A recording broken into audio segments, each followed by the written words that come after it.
过去有些不值得再留念的，或者是过去那些只是经验，它不是要陪你走到永远的，你应该要试着把它放下，留在过去就可以了。这样子的人事物，它的出现是为了陪你走一段路，不是陪你走一辈子的旅途。你跟他在一起的时候，失去了翅膀跟失去了自由，经历过这些东西之后呢，你反而呢培养出了一个潜力，或者是能力，或者是一个决心，让你想要的生活可以确确实实的发生在你的现实的这个状况当中，让你能够去重新找到你自己的本质。我们从哪里来？我们的本质是什么？你最真实的模样是什么？Hello， 金牛座的朋友们，大家好，我是 Jane。今天这个影片呢，是要给金牛座的朋友们的正能量运势牌卡解读哦。那正能量运势牌卡解读没有任何时间上面的限制，所以如果你刚好不是在我们首播的时候看到这一则影片的话呢，我会建议你以当下的季节为主，或者是前后推敲3个月的时间，通通都可以哈。影片下方资讯栏有详细的影片使用说明。那当然，我也相信什么时候看见就是最适合你的时间，所以你也可以单纯享受这些讯息要带给你的协助就可以了哈。好，那我们一样呢，今天在开场同时会跟大家说明有关于正能量运势牌卡解读的整体架构跟流程啊。那我们正能量运势牌卡解读分为上下半场，那上半场的部分就是你看到我目前正在洗牌卡的这些片段 ，OK 哈。那呢上半场我们会先来告诉你在各个月份的能量场的一些现状，还有一些轮廓，以及呢在本季你会有哪些非常重要的一些转折点。那当然呢也会来分享在本季你会感到特别幸运的地方 ，OK。那接下来我们就会进入到下半场的延伸牌卡解读。那在下半场的延伸牌卡解读呢，首先我们会用宇宙验证牌卡来验证在上半场各个月份我传递给你的讯息，还有各个月份的症结点、细节，还有可能会发生的事件。在第二个部分呢，我们会来分析各个月份跟本季度你需要超前部署的行动。那第三个部分呢，我们会来分享各个月份呢，在这些超前部署的行动的过程当中呢，你有哪些盲点跟优势，我们可以善加利用。第四个部分，我们来分享各个月份跟本季度你需要做哪些心理建设，或者是要拥有哪些心理素质 OK 哈。那第五个部分就是最后一个部分，也就是大家最喜欢的一个部分就是我们的天使跟宇宙传讯的这个阶段啦 OK。我们会一起来听看看天使跟宇宙有什么样的讯息，希望透过传讯者我用口说表达的方式来传递给你，好吗 OK 好，那呢在我们准备要进入这一次正能量运势牌卡解读之前呢，再一次跟新的朋友们说明一下，等一下解读的过程当中，我会讲第一个月、第二个月跟第三个月，意思是代表整个季度的首月、次月跟末月，并不代表是今年的1、2、3月份，好吗？好，报告完毕，那就请这个金牛座的朋友们给我一点时间，让我去感受你能量场上面的呈现跟细节哦，请稍后哦。Hello， 大家好，我是 Jane， 非常欢迎大家来到我的频道收看我的影片。为了提供给大家更多丰富精彩的内容，在今年我成立了思维手术室社群，想要邀请你一起来灵活运用妈妈生给我们的大脑。那在社群里，我将会带领大家一起练习思维改写，并且提升自我认知，让你在面对生活当中的挑战有更强大的底气以及过人的应变能力。只要点击影片下方的资讯栏，就会看到思维手术室的社群连结以及入群步骤的说明影片。那接下来就让我们一起来看今天精彩的影片内容吧。OK， 行，金牛座的朋友们，必须先恭喜你哈，你这个这一季的能量场哈，叫做开低走高，好不好？但是还是有一个低哈，但是呢，大家不要太担心，起码我们走高了哈，是这样说。我觉得你整个季度哈，在一开始你可能会觉得，哎呀，怎么会这样子，或者是可能会经历一些状况，但是在后面整个能量场是非常好的。我们一起来看一下哈，来，首先呢，在本个季度呢，第一个月份呢，你抽到的这一张牌卡是一个愚人牌卡宝剑3，还有一个宝剑国王。那这3张牌卡在你第一个月份出来哈，其实呢，我是很乐意跟乐见看到这样的牌卡在你第一个月份哈，就是我们先痛苦后享受哈。为什么会这样讲呢？首先呢，在这里呢，这是一个宝剑3，这个宝剑3你可以注意看哈，后面是有2个大火山的，这个是一个独角兽 ，OK 哈，这象征的意思就是说呢，我个人会感觉哈，对，我先跟新来的朋友们交代一下哈，如果你是新来到我的频道的朋友们，跟你说明一下哈，你如果要来看我的影片，你要跟我一起灵活运用妈妈生给我们的大脑，意思就是说我希望我接下来要传递给你的这些讯息呢，是可以为你带来最大效益化跟利益化，所以呢，角色可以互换，就是说你可能不是金牛座，可能你的交手对象可能是金牛座，角色可以互换，没有男女时间上面的限制。那你要自行套用在你所对应的交手的相关状况、人事物、事件、梦想或目标，甚至你的创业或关系，通通都可以，好吗 ？OK 好，预备起，好，我们要准备走了哈。好，来，这个独角兽给我有一种感觉，就是说，你在第一个月份的时候，甚至我感觉这个能量是从上一季有点像是延续下来的。OK 哈，就是说有可能是在第一个月更前面的1-2个月，你可能有一个跟你的交手的人事物，有可能你们有纷争，会有矛盾，或者是你们就是合作不来，或者是相处不来哈，等等都有可能。OK 哈，那在这个过程当中呢，我觉得促使你们这一份矛盾或者是冲突的这个状况，是因为呢，对方可能不理解你，或者是他没有办法了解你的想法，或者是你的立场，或者是他会觉得你这个人很奇怪。好，我觉得某部分的金牛座朋友们，对方会觉得你很奇怪，或者是你觉得对方很奇怪。哈，这个是可以互换，你们要灵活运用哦。原因是因为这个独角兽是非常罕见跟稀有的，所以有可能是你的某个特质，他觉得你这个人很奇怪，跟我格格不入，就代表有点像是说我们道不同不相为谋啦。哈 ，OK， 比如说你是属于愿意做长远投资的，然后愿意去做这个资产规划的，可是他的身边的朋友圈可能都是有酒精遭罪哈，可能都是月光族，所以他就觉得说我跟你好像不合，你好像有点 out of my league，OK， 所以就会变成是说我们好像就是有点不太合，所以在这样的状况当中，可能是相处或合作在一段关系里面呢，这造成了他觉得你这个独特，反而变成了造成你们的这个可能起火点哈，或者是冲突点的地方。OK， 那在这样的状况之下呢，我觉得某部分的金牛座的朋友们，可能是因为这个某个可能点哈，就是不太对哈，所以呢，你跟这个交手的人事物，我觉得你们彼此之间应该是想清楚了，也看清楚了，或者是也摸透了哈，大概就知道说这个人事物大概就是长这样，所以呢，你也可能就不想再陷入这个纠结了，就觉得说，哎呀，我在纠结又怎么样？我叫他存钱呢，他也改不了哈。比如说类似像这样哈。所以这个宝剑国王出来的时候，象征的就是，既然你注意看这个宝剑国王是看着这个太阳的，他的背对是背对这个月亮的，所以宝剑国王把这个宝剑出鞘之后呢，宝剑3加宝剑国王象征的是宝剑4，意思就是说，在经过深思熟虑之后，这一季的第一个月，你已经跟这个人数，我们这样讲好了，有可能就是已经分割得很清楚，或者是保持一个界限，或者是你就觉得他就是真的不适合。OK， 那你会这么做的原因是因为你想朝向一个比较光明的这个，就是看着这个太阳，就是说，我跟这样子的人如果耗下去以后搞不好他来跟我借钱或者是以后我跟他结婚的时候可能很麻烦就是我简单举例，你们要灵活套用在你的状况里所以呢，你宁可呢，这个壮士断腕我们就在这里say 个 goodbye 或者是比如说我们就在这里呢，大家好聚好散 ，OK？ 所以在这里有一个愚人牌卡。这个愚人牌卡呢，你可以注意看它也是朝向这个月亮的，不是月亮，这个太阳的这个地方然后呢，在它的头上其实是有一个爱心的，就是说你呢，对于你自己心中所爱的或看到的长远的理想，或者是你内心想向往的那个生活的这种场景呢，你是非常清楚的。你知道你必须能够，我不知道为什么这个人事物好像对于金牛座的朋友们来讲，你之所以为什么前面可能跟他有点纠缠是因为这个人对你来讲是有一个怎么说呢？他可能有点勾起你的好奇心，或者是勾起你的欲望比如说，你看他每天过得好精彩哇！你看他每天都穿什么什么名牌，然后呢，他都是什么5星级饭店，所以你原本对他的好奇心，或者是对想要跟这样子的人在一起的欲望，或者是想跟这样的人交朋友那时候你还不了解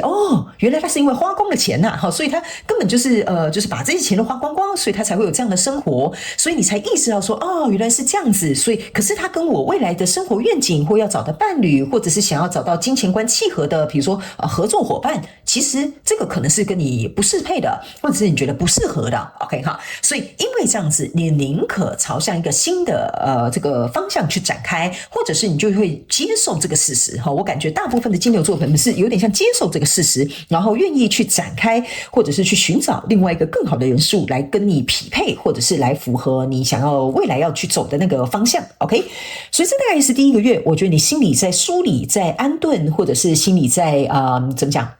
把这个东西做一个收尾这是你给我的能量场的感觉。所以来到第2个月的时候呢，这边是一个钱币骑士，这边是一个圣杯1，然后这边还有一个 Empress。 这个呢，第2个月我觉得这样是非常好的一件事情为什么呢？ Empress 象征的意思是说，我虽然经历过这一波可能在这边耗了一点时间，或者是耗了一点精力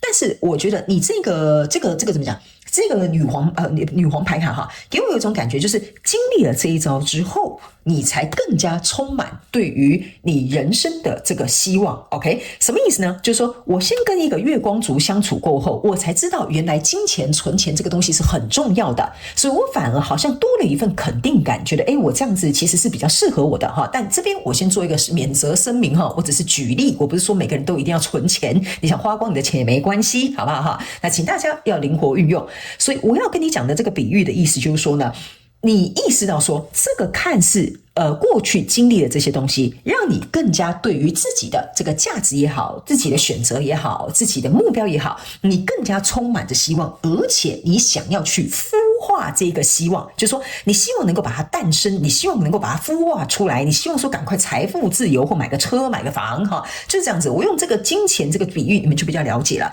所以你开始意识到说，我胸口呢，你看到这边还有一个小太阳哈，就是说我心里胸口更加肯定，知道说我这样子做是对于我自己未来的规划更加符合的。那再加上这个圣杯一在这里哈，意思就是说呢，我觉得呢，这个是我想要全心全意去投入的。所以这个钱币骑士，你注意看哈，这匹马跟这个，来，我给你看哈。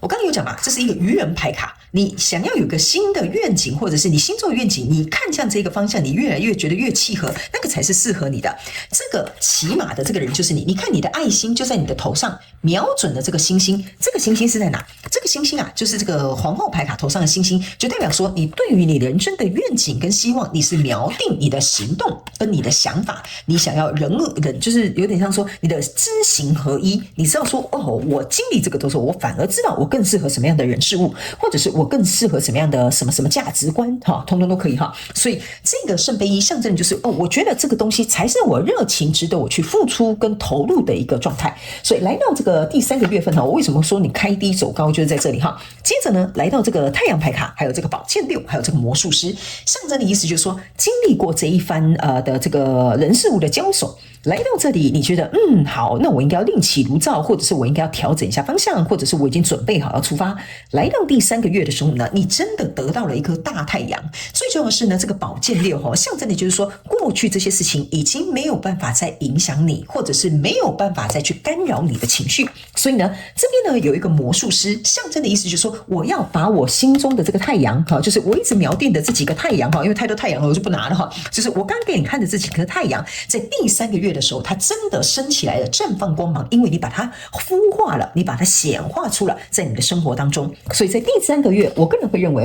如果这是一份工作，非常有可能你会换一份好的工作。如果呢，这是一个比如说你想要找到一个更适合你的人，在第3个月可能就会有新的对象进来。那如果像我刚刚讲的，可能是举例的那个金钱价值观，非常有可能你在这里投资会有获利，或者是你找到一个更适合你投资的一个模组或方法，好吧？所以我才会说你是一个开低走高的状况。但是我们在下半场的延伸牌卡解读，我们会用宇宙验证牌卡来验证一些症结点、细节，还有可能会发生的幸运事件，好吧 ？OK 哈，好，那接下来呢，我刚刚突然发现我忘了少抽了2张牌卡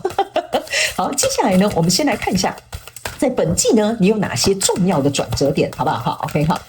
金牛座的朋友们，我必须要告诉你哈，你们在这一季呢，如果想要因为我刚刚怎么了？就是我刚刚呢在读你的能量场的时候呢，我放下第3个月的能量场的时候哈，他们要我跟你讲一个弹珠哈。就是说，如果你希望你这一季的能量场是这样开低走高的金牛座的朋友们，你必须把第1个月的这些东西先处理好。不然某部分的金牛座朋友们，你会在这边卡比较久的时间，意思就是说你的第1个月的这个状态呢，可能会延续到第2个月，所以会往后推1个月的延迟，好不好？好，但你终究会走到这里的 OK， 因为我总觉得如果你是属于走的比较慢的金牛座的朋友们，你在这里呢，这个跟你交手的这个人事物我觉得他一定会踩到你一个地雷，会 bang 让你炸开炸开那一步呢就是 push 你向前走的那一条路 OK 他就是 push 你往那条路去走 OK， 所以就算你走的比较慢没关系他会炸开你的这个就是你的火山爆发了就是会真的爆发来所以呢，我觉得你走的比较慢，你也不用太担心老天爷会帮你一把我这样讲是有点幸灾乐祸 ，OK 哈？Anyway， 没关系，反正我们开低走高嘛，好，来，接下来我们来看一下本季有哪些重要的转折点哈。好，你分别抽到的这张叫做 Be Fearless and Bold， 就是说叫你要勇敢无惧，然后勇敢哈。然后呢，这个叫做看见比较大的画面，然后这张牌卡叫做从过去学习 ，OK， 这个就是我刚刚跟你讲的东西啊。你刚刚我是有说，你因为这件事情，你开始更加清楚嘛，对不对？感谢宇宙来验证我要告诉你的讯息跟内容，还有能量场哈。来，我先来告诉你，你的转折点是什么？第一个，从过去去学习到你的课题 ，OK 哈。为什么我一开始跟你讲哈，你很幸运哦，你这个人事物出现哈，反而让你瞄定更精准你的目标。所以他们要我跟你讲，你的转折点就是不要害怕那个火山爆发的时刻。然后刚刚好，我要准备解牌之前，我不知道为什么我好像要跟你讲那一段话哈。他们说呢，这个火山爆发或这个人踩到你地雷的时候哈，他们要我跟你讲哈，通常别人可以把我们惹毛的哈。最重要的就是你为什么会被惹毛呢？一定不是说这个人跟你是个不对盘，或苗头不对，或他讲话没礼貌哈。通常不是这样的，我们通常会发火，就是因为这个人刺激到我们的价值，就是我的自我价值。OK 哈，比如说我再举刚刚那个，我跟你讲啊，我以前也曾经这样跟我朋友吵过架哈。比如说呢，他就跟你讲说，你存钱干嘛？你死了还不是没人花，还不是就被别人花掉了哈？这个就有点像是踩到你的地雷。OK 哈怎样？首先可能很表面的，就是说怎样？你现在是咒我死是不是？好 ，OK 哈。但是呢，其实他踩到那个地雷是你的价值观，因为你存这个钱，就是比如说很希望可以投资在你的健康，或比如说可以买房买车，或比如说给你的家人更好的生活。可是呢，他却用一些奇奇怪怪、乱七八糟的东西来磨灭你的价值观，所以这个就是踩到你的自我价值的地方。所以他们的意思就是说呢，他虽然踩到你的地雷给你爆炸嘣这样子但是呢，他会让你更加清楚知道说，从过去跟这个人事物相处的时候，你开始意识到什么东西对你来讲是重要的，这个就是你的转折点。OK， 所以不要害怕去被踩到地雷哈。那第二个部分这边是看到一个更大的画面，他们说这就是为什么踩到这个地雷之后，你会看到一个更大的画面。好，比如说这样的朋友哈，比如说这种有今朝有酒今朝醉的朋友呢，他是不是在你未来的人生愿景当中，他会占有一席之地呢？还是说他会跟你走得长久呢？还是说他真的能够为你带来更好的这种生活品质呢？这个就是你的转折点，你就会开始去意识到说，我这张照片里面，我需不需要把这个人放在里面 ？OK， 所以有可能这个跟你交手这个人事物，这个转折点就代表说，你发现这张照片里面没有办法有它的容身之地，那你可能就会把它 erase 掉，你就会把它擦掉，或者把它 remove 掉，就把它移走了。OK 哈，所以相对的，当你把这些空间跟时间清出来之后，更适合你的人事物就会来到你的生命里。那这张牌卡是要告诉你，就像我刚刚讲的，勇敢无惧哈，你要很勇敢，勇敢无惧。这个转折点的意思就是说，不要去害怕失去这些人事物在你的身边。OK， 他没有，我跟你讲哈，一双不合脚的鞋，你买它回家干嘛？对不对？你除了放在那边是观赏之外，你也根本没有办法穿下它。OK 哈，就算你减肥，你变瘦了，你还是穿不下它。OK， 他们说，因为你的脚的骨骼跟你脚的形状本来就装不进去这一双鞋，所以他们说呢，不要为了可惜，不要为了好看，不要为了这样子就觉得说很有收藏的价值，那硬要把这些人事物放在你的生活里去占了一个没有必要的空间。OK， 他们我跟你讲哈，不适合我们的人事物哈，在我们的生命当中哈，你永远对他心中会有一个挂碍，只是隐隐约约你可能自己看不出来。所以他们也有跟你讲，勇敢的在这一季进行这个断舍离，赶快把第一个月这个地方处理好。我们刚刚有跟你讲哦，有些金牛座的朋友们呢，你是会有点慢的 ，OK 哈，那你没有慢，你如果很慢哈也没关系哈，因为那个宇宙它会出手哈，顺便帮你按一下那个启动的地雷，好不好？所以呢，这就是为什么我们会告诉你，如果你可以自己清仓，尽可能自己清仓，我们不需要等到那种事件爆发的时候，我们再来处理。OK 哈，好，来，接下来我们来看本季你会感到幸运的地方，好不好？来，这两张牌卡，好，我这张反了哈，我们来看一下 ，OK。他们说呢，他们要我跟你讲哈，你会觉得很幸运的地方就是说，在经历过这个跟你相处的这个人事物，你经历过这些调整，跟你经历过这些思想上面的转换之后，或者是这些筛选之后呢，他们说呢，你会发现一件事情，你会发现你的人生会开始充满着爱、跟幸运还有快乐。好 ，OK， 所以我们现在是在讲本季你感到幸运的地方，原因是因为他们有跟你讲哈，这个跟你交手的这个人事物哈，就有点像是一个老鼠屎坏了一锅粥，就等于是你整个粥都不用吃了。OK， 那他们说你把这个老鼠屎移走，像这里的意思就是说，你就会变得很丰盛，你会突然看什么都很顺眼哈，你会发现你去哪里你都充满着快乐哈，甚至你也不用再跟这个人解释什么，不用再跟这个人就是说明什么，也不用再跟他辩论什么 ，OK 哈，这个为什么叫做特别幸运的地方？你要去想，人啊，一生当中不是就求一个顺遂吗？哈，那这些很不顺的这些什么老鼠屎，你把它移走的时候，你就会发现看什么东西你都觉得很顺眼。所以这个意思就是说，当你能够去处理好这件事情的时候，你会发现生活变得很顺利，人际关系沟通也变得很顺利，甚至你在做事情起来而且也很省力哈。这个就是你会变得特别幸运的地方。OK 哈，那另外这一张牌卡呢是要告诉你的意思，就是说，在经历过这一季的各个转折之后，你会感到特别的幸运的地方，就是说这个叫做 alignment 就象征说有点像对齐，就是说你对于你未来的人生的这个蓝图跟愿景会越来越对齐，而且重点是你会发现这个事情会来得很快速，所以某部分的这个金牛座的朋友们，你在这个月份非常有可能你的吸引力法则使用的非常好，你的愿望很容易成真，或者是想要有人帮助就会有人帮助你，想有钱花刚好就有人汇钱给你哈，所以呢如果有汇钱给你的那种朋友多交几个好吧 OK 吧，所以呢有可能你就会在生活上面得到一些很不错的一些小确幸，那个不是幸运哈，他们叫我跟你讲，那个是你吸引而来的好运 OK 哈，你可能会觉得说那我吸引来的好运为什么不是幸运？那个是因为你本来就长这样，你本来就是一个开心快乐幸运的人，所以你吸引来的这些好运是因为我要怎么跟你解释比较清楚，就你只会吸引如你所示的，所以他本来就是这样，只是用我们常人的眼睛看，好像是他好幸运哦，金牛座的朋友又有人送东西给他吃，哇，又有人汇钱给他花，又有人开车来载他，看似是外人眼中的幸运，那是你本身就是这样子的一个好运的体质，所以他本来就会被你吸引而来 OK 哈。好，我觉得我这样解释，不知道金牛座的朋友们听不听得懂，可不可以意会的过来哈 OK 哈。意思就是说啦，你如果本身长什么样，你就会吸引什么样的人数在你的身旁啦，就是这样 OK。你的好运就是因为你撇除了这些不好的事情，反而这些本来好的事情就应该出现在你的生活里，好吧 OK 哈。好，那接下来我们就要进入到下半场的延伸牌卡解读了。那在我们下半场的延伸牌卡解读，我们会分为5个部分。第一个部分，等一下我们会来详细说明有关于你各个月份能量场的症结点、细节，还有可能会发生的事件。第二个部分，各个月份你需要超前部署哪些行动哈。